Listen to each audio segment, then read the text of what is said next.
Assalamualaikum warahmatullahi wabarakatuh. Bapak Ibu, izin sharing pada kesempatan kali ini.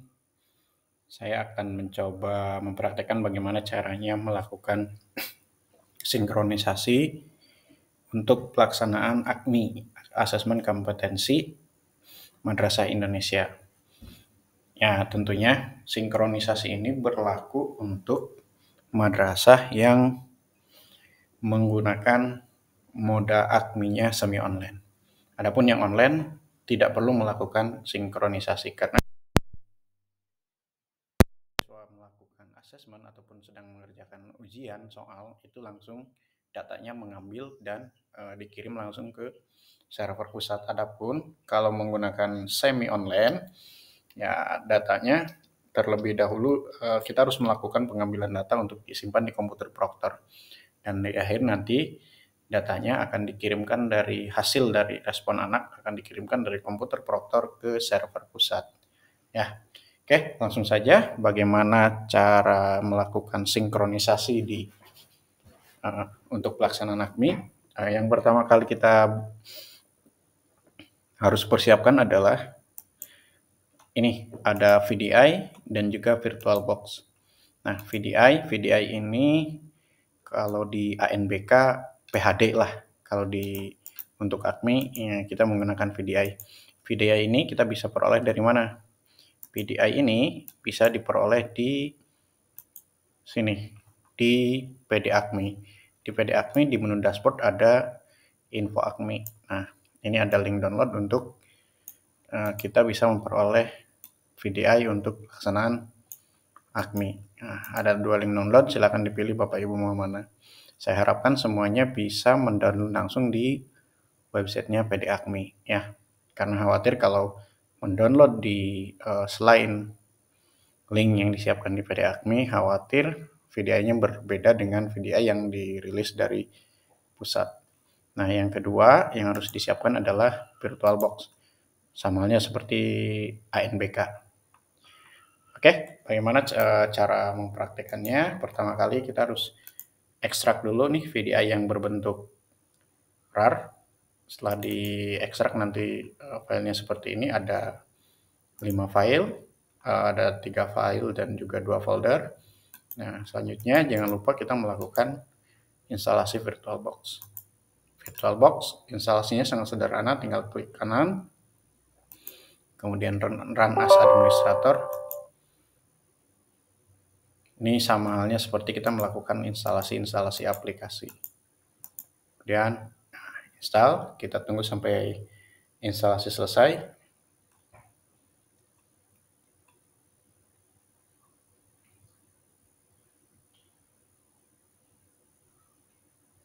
Nah, jika sudah selesai tinggal klik saja finish.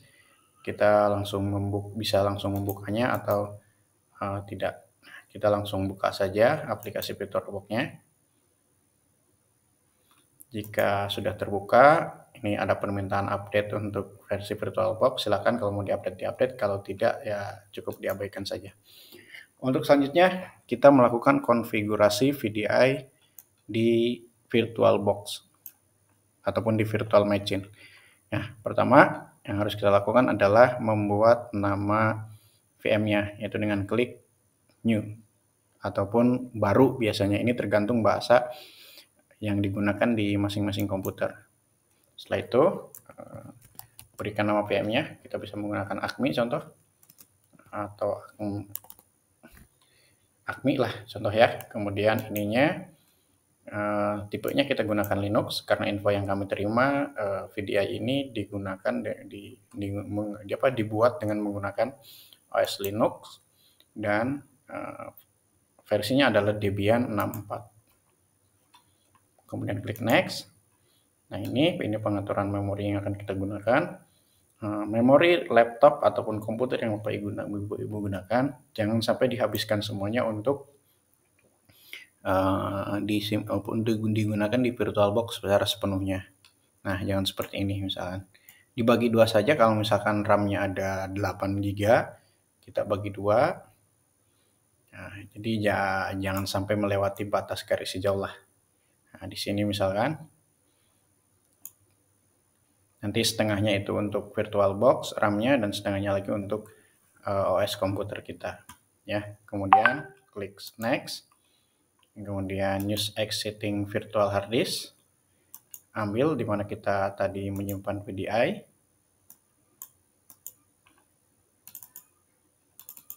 Ini yang berwarna orange, kemudian klik Open. Jika sudah masuk ke sini, tinggal klik Choose, kemudian Create. Nah, ini kita sudah berhasil mengambil VDI ataupun menanamkan VDI ke dalam VirtualBox. Selanjutnya, kita melakukan konfigurasi untuk konfigurasi di VirtualBox. Klik saja Setting. Ini sistemnya, kita bisa cek.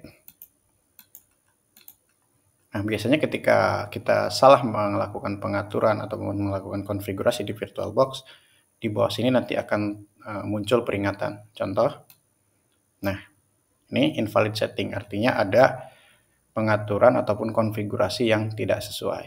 Nanti dia akan muncul, kalau kita arahkan, nah nanti apa tulisannya apa, tinggal kita sesuaikan. Ternyata kita terlalu banyak menggunakan RAM untuk VirtualBox, sehingga kita tinggal melakukan perubahan sampai peringatannya hilang. Kemudian di network, nah di adapter 1 ini Bapak Ibu, adapter 1 ini nantinya yang akan kita gunakan untuk koneksi ke klien, ke komputer-komputer klien. Nah, adapter ini tentunya nanti dia merupakan dari NIC ataupun LAN card yang nanti akan terhubung ke klien. Di adapter 1, maka secara otomatis harus kita arahkan menggunakan bridge adapter. Nah, kemudian pemilihan nama ininya nih, nama yang NIC-nya, LAN card-nya itu harus menyesuaikan dengan LAN card yang akan nanti kita gunakan untuk sebagai penghubung dari komputer Proctor ke komputer klien. Nah, ini contohnya.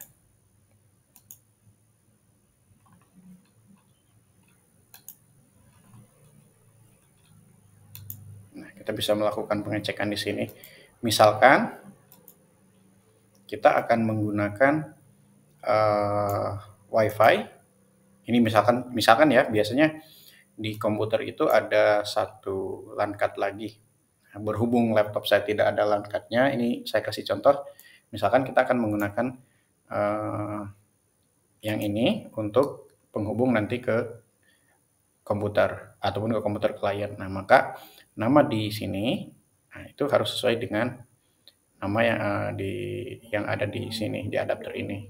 Setelah itu jangan lupa melakukan pengaturan IP. Nah, IP yang gunakan IP dengan segmen 0, 192.168. Nah, ininya harus menggunakan angka 0. Di belakangnya bebas, mau angka berapapun, yang jelas jangan menggunakan angka 212. Kenapa jangan menggunakan angka 212? Karena 212 ini miliknya miliknya server pusat ataupun miliknya VDI. Jadi untuk ACMI jangan menggunakan angka 212. Contoh, kita menggunakan angka 199. Nah, kemudian klik OK.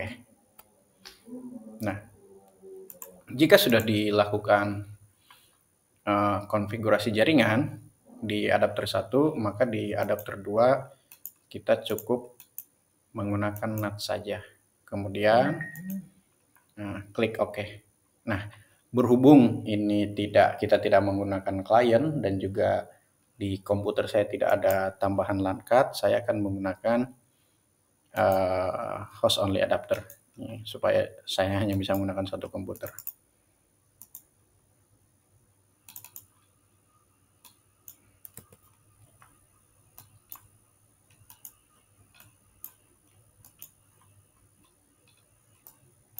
Nah, jika sudah selesai, konfigurasi jaringan di adapter 1 dan adapter 2 sudah selesai, sudah sesuai semua, kita tinggal klik OK.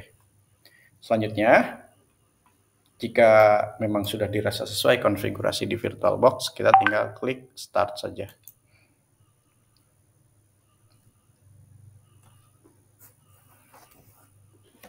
Kita tunggu sebentar sampai nanti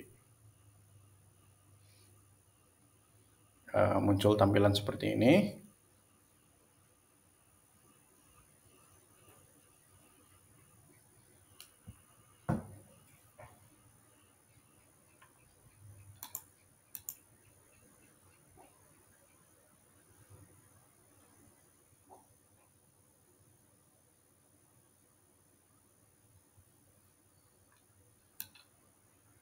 Ditunggu saja.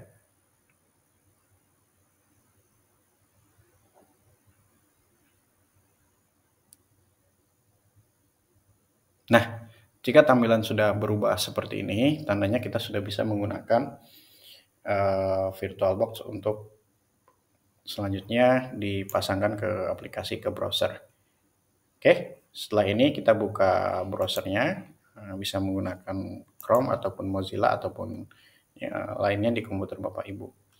Nah, bagaimana cara mengakses aplikasinya? Cara mengakses aplikasinya kita bisa melihat pengumuman di info AKMI. Nah, untuk login aplikasi Proktor dan pengawas, kita menggunakan alamat yang ini.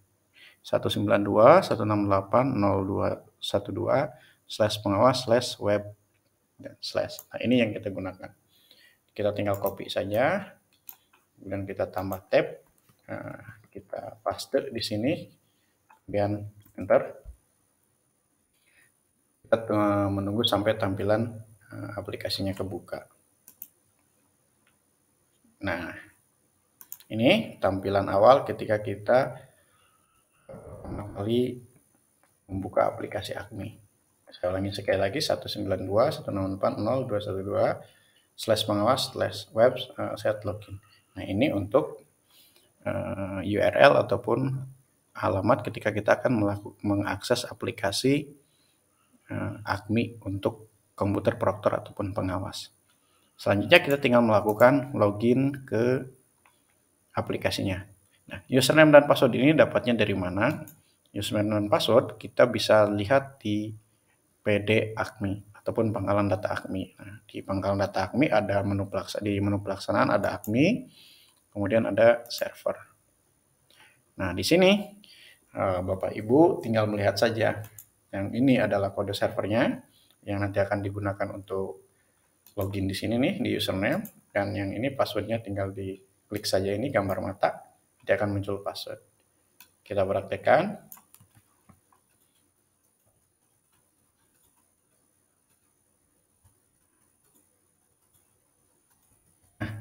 Apabila komputer Proktornya lebih dari satu, maka otomatis Bapak Ibu harus melakukan sinkronisasi lebih dari satu. Misalkan komputer di sini kita setting 2, maka komputer yang harus kita sinkron adalah 2 komputer Proktor. Tapi itu pun tergantung kalau kita settingnya pengaturan sesinya hanya di 1 komputer Proktor, maka kita cukup melakukan sinkronisasi di 1 komputer Proktor saja. Oke, setelah ini kita masuk, ditunggu. Nah, ini adalah tampilan berandanya ataupun dashboardnya. Yang pertama kali harus kita lakukan adalah cek versi aplikasi dan melakukan updating. Di mana cara cek dan juga melakukan updatingnya? Nah, paling bawah ini ada menu patch. Klik saja menu patch. Nah, nanti akan muncul versi aplikasi yang kita gunakan adalah versi 31. Sementara sudah muncul versi terbaru yaitu 3.2.1. Nah, untuk merubah dari versi 3.1 ke 3.2.1 kita tinggal melakukan update. Oke, kalau memang updating ini prosesnya lama, kita bisa berpindah dulu ke menu lain, ataupun kita bisa melakukan reload.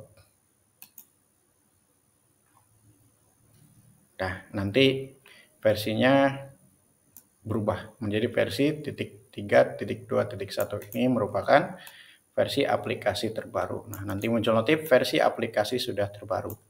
Ini tandanya kita sudah melakukan update aplikasi. Selanjutnya, kita tinggal melakukan sinkronisasi. Di mana sinkronisasi? Nah, ini menunya ada sinkronisasi. Nah, kita tinggal melakukan sinkronisasi. Sinkronisasi itu maksudnya adalah pengambilan data dari server pusat untuk kita simpan data yang sudah ada di server pusat yang sebelumnya kita melakukan pengaturan segala macam di WPDACMI untuk ditarik ke komputer Proctor ataupun untuk ditarik ke VDI yang sudah kita lakukan konfigurasi. Cara sinkronisasi kita tinggal klik saja. Ini untuk sinkronisasi ujian. Tunggu sampai prosesnya selesai. Ini tandanya sudah selesai kalau sudah 100%. Sinkronisasi soal. Ini untuk pengambilan bank soal.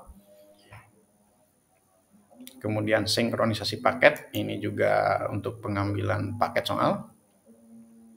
Sinkronisasi ruangan. Nah, ini untuk pengambilan data ruangan yang sudah kita atur di WPDACMI.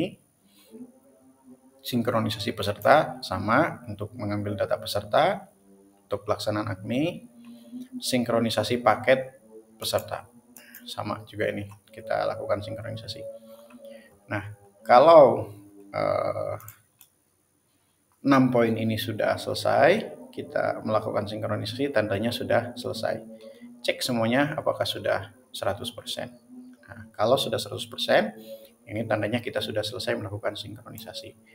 Nah, pengiriman jawaban. Untuk pengiriman jawaban itu dilakukan ketika anak sudah melaksanakan ujian ataupun sudah melaksanakan asesmen. Baru respon anak yang sudah tersimpan di komputer Proctor itu dikirim ke server pusat, yaitu dengan cara mengklik sinkronisasi. Ini dilakukan setelah anak-anak mengerjakan soal. Oke, selanjutnya kita tinggal cek datanya di aktivasi uji di menu aktivasi ujian. Kita cek juga di sini di sesi peserta. Kita ketika memilih periodenya di periode berapa. Ini dia di pengaturan PDACMI-nya memilih periode 1. Ini periode 1, periode 2, periode 3, periode 4, periode 5. Nah, kenapa yang lainnya kok merah-merah sedangkan di periode 4 ini centang hijau? Ya, karena memang periode 4 itu dilaksanakan pada tanggal 28 Oktober. Ya, ini untuk pelaksanaan gladi. Nah, sekarang tanggal 28 Oktober. Ini aplikasi secara otomatis ketika waktu di komputer waktu di komputer tidak sesuai, maka otomatis ujian pun secara otomatis akan di-lock. Kita tidak bisa melakukan ujian. Sama periode 2, periode 3, periode 4. Periode 4 itu tanggal 28. Sekarang tanggal 28, maka aktivasi ujian statusnya aktif. Ketika kita akan kita cek periode 5. Periode 5 itu untuk gladi itu besok tanggal 1 November 2021. Dia silang. Kita tidak bisa melakukan ujian sekarang karena sekarang bukan tanggal 1 November, melainkan tanggal 28 November. Ya. Oke, kita cek apa lagi? Kita cek satu-satu deh. Monitoring pelaksanaan. Nah, ini adalah monitoring pelaksanaan ketika nanti pelaksanaan asesmen nasional berlangsung. Di sini kita bisa cek data peserta, ada namanya juga, ada nomor peserta, kemudian ada passwordnya juga. Kita pilih ruangan terlebih dahulu. Nih, ada nama, ada nomor peserta, kemudian ada password anak untuk login ke aplikasi CBT ACMI nanti. Nah, status ini adalah status ujian anak. Statusnya dia belum aktif karena anak sama sekali belum melakukan login untuk pelaksanaan CBT.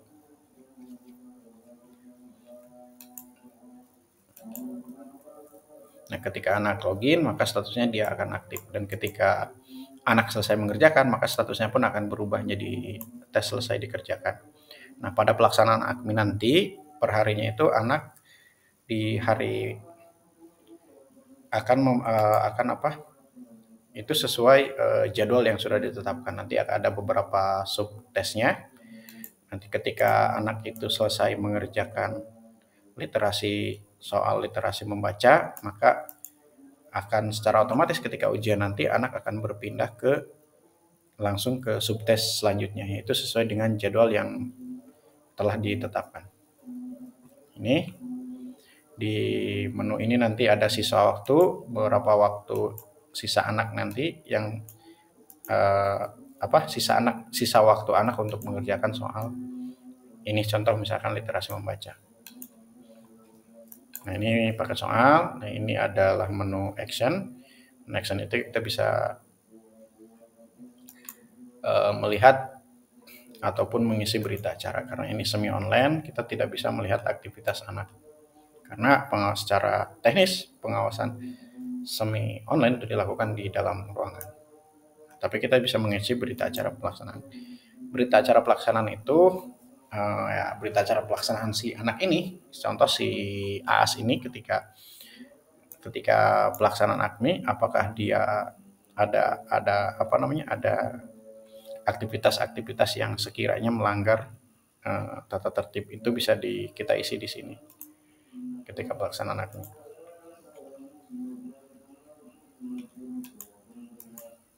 Ini ketika kita akan melakukan teguran, misalkan anak ini